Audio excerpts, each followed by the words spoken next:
గురుగారు, ఈ వారం వృశ్చిక రాశి వారికి ఎలా ఉండనుంది? వృశ్చిక రాశి వారికి 2 గ్రహాలు యోగిస్తున్నాయమ్మ. ద్వితీయంలో శుక్రుడు, దశమంలో కేతు.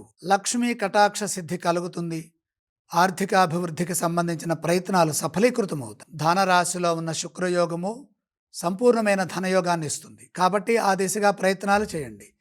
కృషిని పెంచండి. చెడు ఏమాత్రం ఊహించవద్దు. ఆలోచనల్లో స్పష్టత అవసరం. అభివృద్ధి ధ్యేయంగా పనిచేయండి. సాధ్యాసాధ్యాలను దృష్టిలో పెట్టుకొని నిర్ణయాలు తీసుకోండి. సంస్కారవంతమైన నిర్ణయాలు మీకు మేలు చేస్తాయి. ముందు వెనక లోతుగా ఆలోచించడం ద్వారా స్పష్టత పెరుగుతుంది. అదృష్ట దేవత అనుగ్రహ సిద్ధి కలుగుతుంది. పెట్టుబడులు విజయాన్ని ఇచ్చే అవకాశం ఉన్నది. సరైన నిర్ణయం తీసుకోవడం ద్వారా మేలు జరుగుతుంది. ప్రతి అంశము కుటుంబ సభ్యులతో చర్చించిన తర్వాతే ప్రణాళికలు సిద్ధం చేసుకోవటం ఉత్తమం.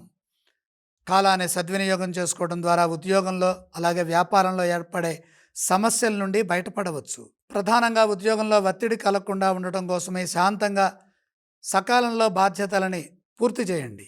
వ్యాపారంలో నూతన ప్రయత్నాలేవి ఇప్పుడు చేయవద్దు. నష్టం జరగకుండా వ్యాపారాన్ని జాగ్రత్తగా చూసుకోవాలి. వృశ్చిక రాశి వారు ఎటువంటి స్తోత్రాలను పఠిస్తే బాగుంటుంది?